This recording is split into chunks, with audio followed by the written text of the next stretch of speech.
I'm Clive and I play guitar, I tried to make a video. I'm making video content now apparently. A few weeks ago, doing a guitar solo breakdown, talking about, not because I think I'm a great guitar teacher, I haven't got the patience, or anything like that. I just wanted to make some video content to see if I could, and I thought I'd do a guitar solo breakdown of one of my solos for one of the songs that I play in my band Indigo Down. And I did, and what I found when I looked back at it and put it up for people to check it out, had a little played it back myself, found I couldn't make out a word I was saying. I was gabbling and not enunciating. You should see the post notes I have up here now. Speak slower, look here, enunciate, slow down.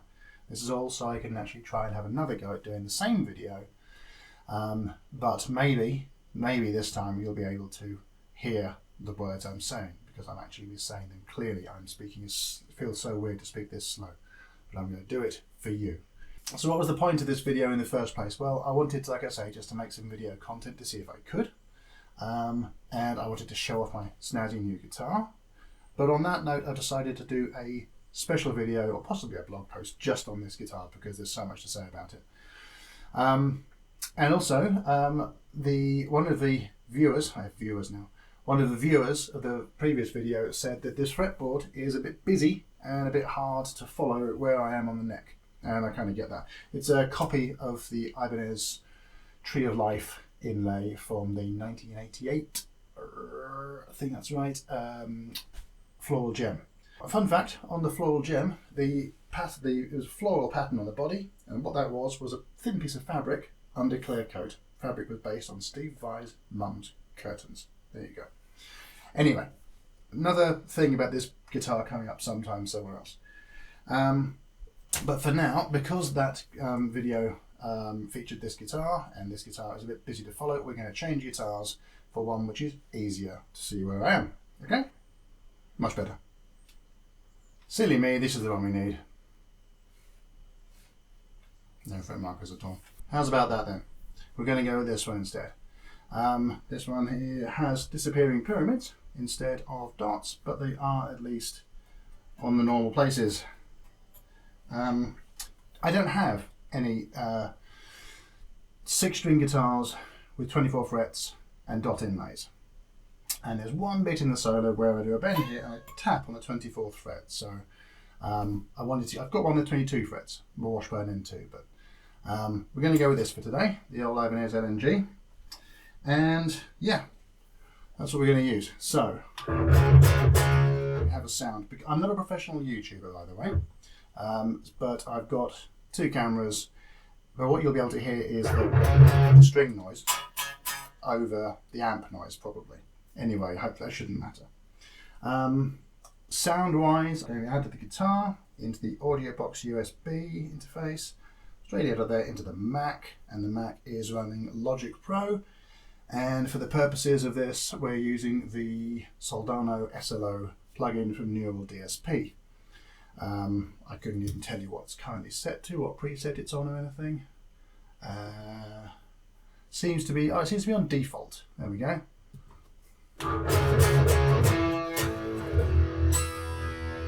Sounds alright. Let's go with that. Okay. On to the thing. Why do a song breakdown at all? I wanted to talk about note choice and things I do in solos that I think sound good and why I think they sound good. So it'll help to understand a little bit about the sonic structure of the song. The main riff, not so much, but I'll tell you anyway. It's based around an A Dorian pattern, I suppose, with dyad here with the G and C, A. And it's the G drops to F sharp, so the main riff.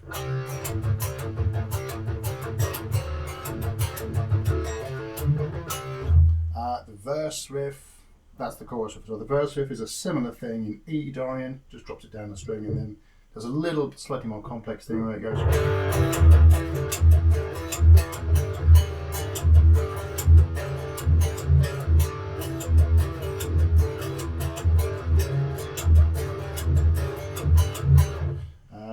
little bridge section before the chorus, which is a very similar thing, based off the D string.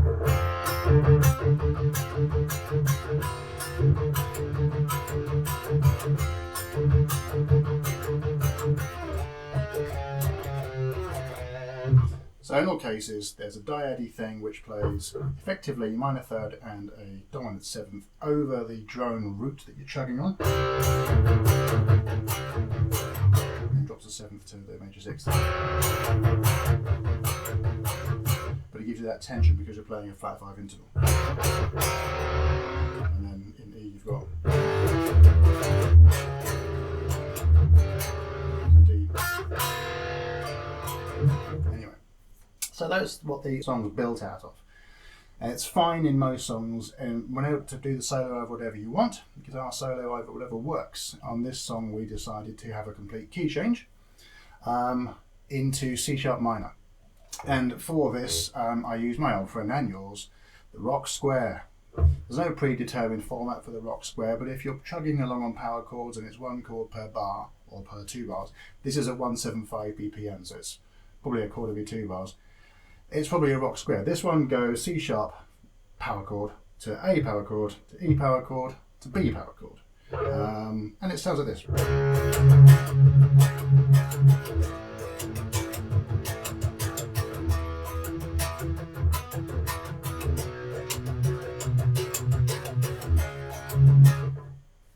Any eagle-eyed listeners who might have heard my solo album might recognise that as being basically the riff to Twice as Bright but 2 frets higher.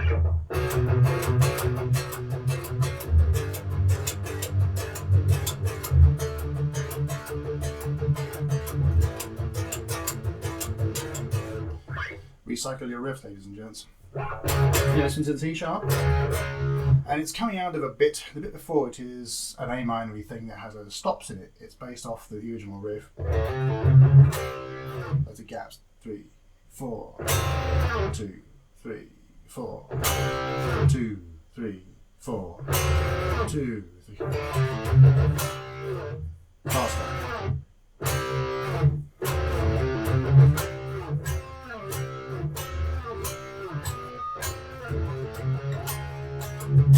Mess one of those up, you know.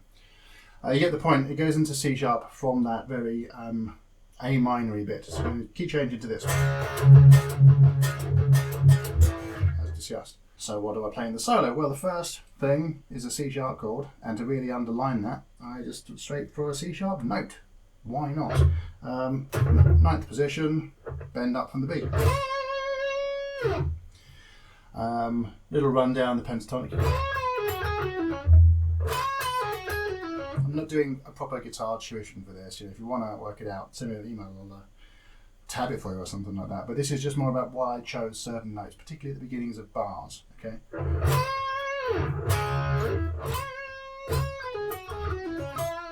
There's an E note. At that point, you're playing over an A chord.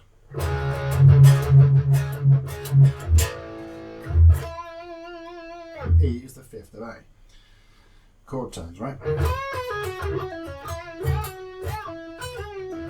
More pentatonic-y stuff.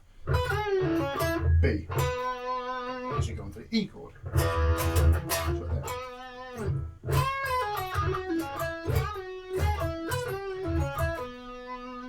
B. And then another little thing. Slidey in lick. And then it goes to the B chord, which is where there's a fast picking thing here, which goes up the C minor scale starting on B, 3 notes per string, and it's 6 notes in groups of 6, but they're played as 16th notes, so it comes as 6/4 kind of thing. Played slow, it's and then there's a triplet ending. So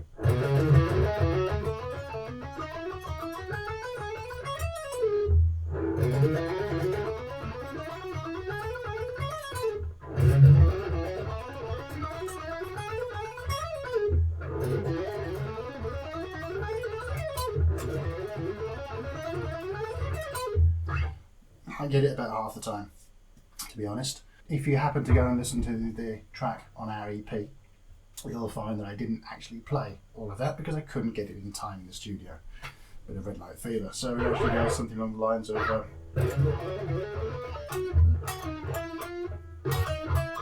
and straight into the next part, which is the bending note. But what it should do, because we've changed the backing to match that, it goes. So yeah, it was.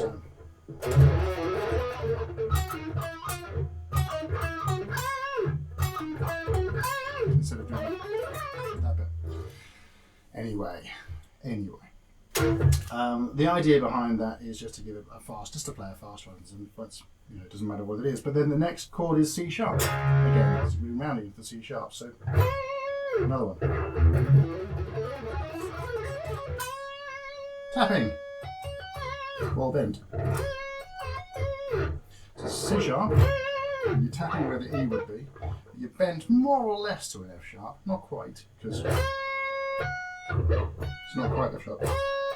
Sometimes I bend a bit more as I tap it, but that sounds messier most of the time, so I often don't bother. There's that 24th fret tap we mentioned. So you go coming out of the fast one is.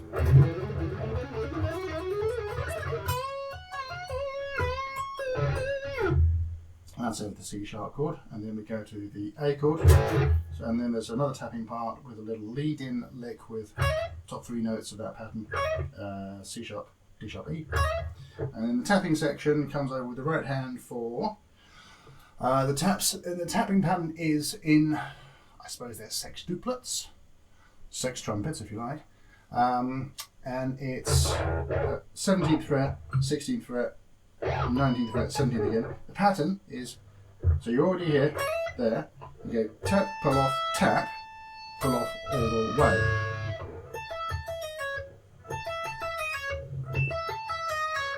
Do that on the, and then the 16th fret, 19th, back to the 17th.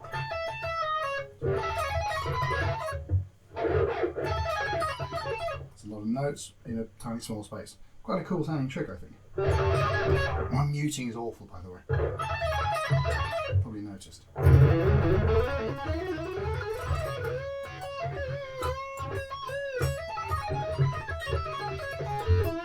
Yeah, there's a tapping part coming down there as well, so after those. Good.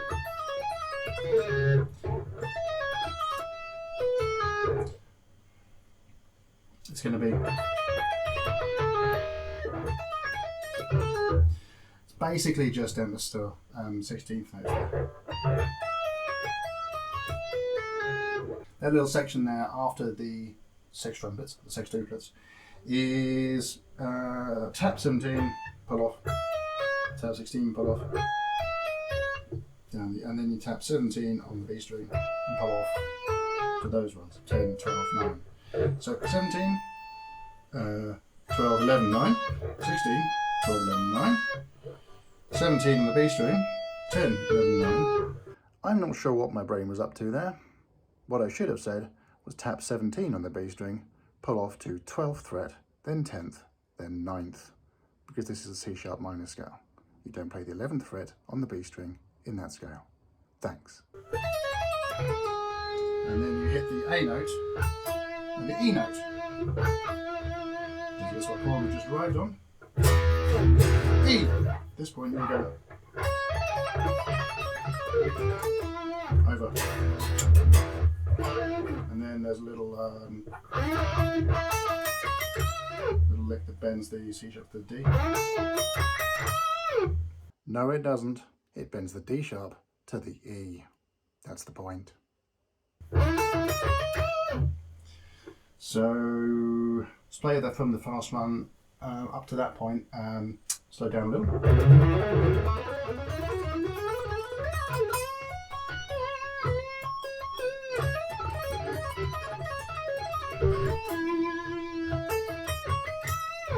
And then we're in the B chord. So bend to another B. More tapping. I love tapped bends. Tapping while bending. And while still on the B, This little last lick in the solo, probably my favourite bit of the solo. You slide into a B note on the 12th fret, and then you play F sharp, B, F sharp, and then you tap B, put off to F sharp, tap B again, and then put off to F sharp. So that bit slowed down is.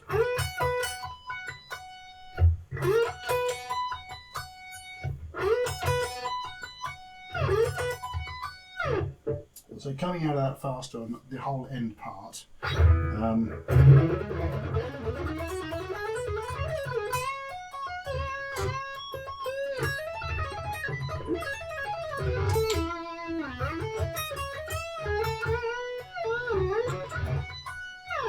Okay, so let's do the whole thing.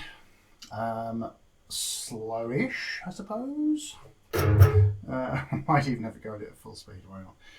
So the whole thing, you're coming out of the riff. Let me get the stops.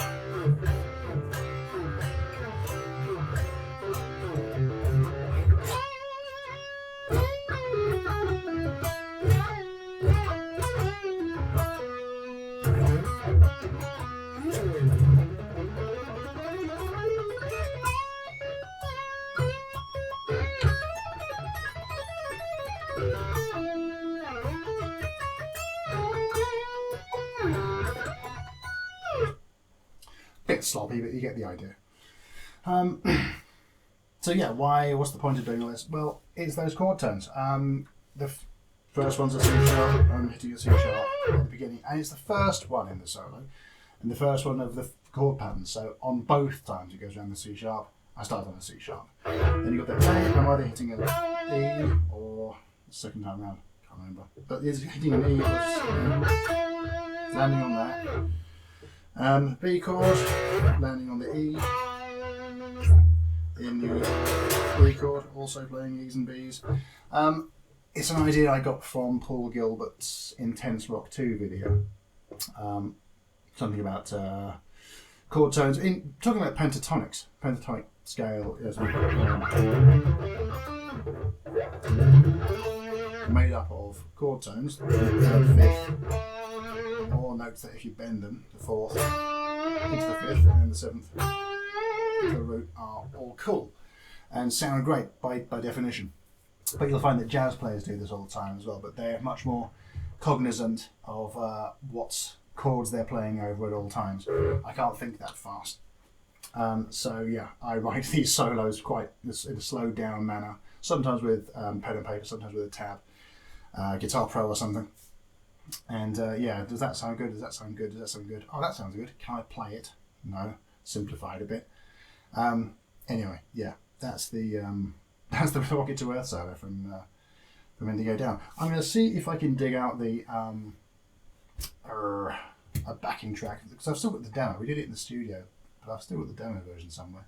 If I can locate that, I'll play it on something, and I'll see if I can play the solo over it. Who knows? Will this work? Will my computer throw its legs in the air? Solo backing for... that sounds like it might be. What if I open that in? Open that with any tune. If I open it with any tune, I can slow it down. Ha! I won't though. Let's try and do this at full speed. Will it play? I've got the right file. There it is. Okay. Shall we see if we can do it? Let's have a go, shall we, ladies and gentlemen? Let's see if we can get through the whole solo at full speed.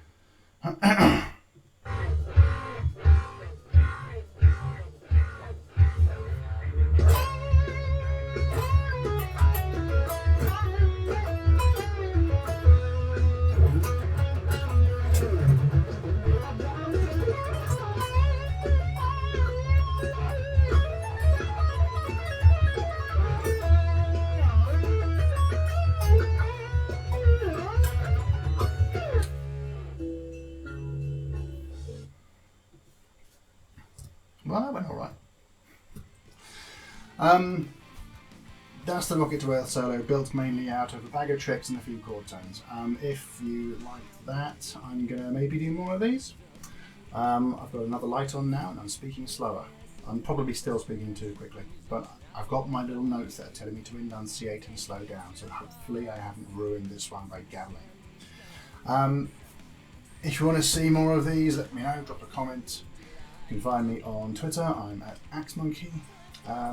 And yeah, check out my band, do. They're at Indigo Down on Twitter, they're at indigodown.com. And we'd love you to stream or maybe even buy our EP. There'll be links to all this stuff in the description, and maybe we'll do another one. This, by the way, is the one true pick.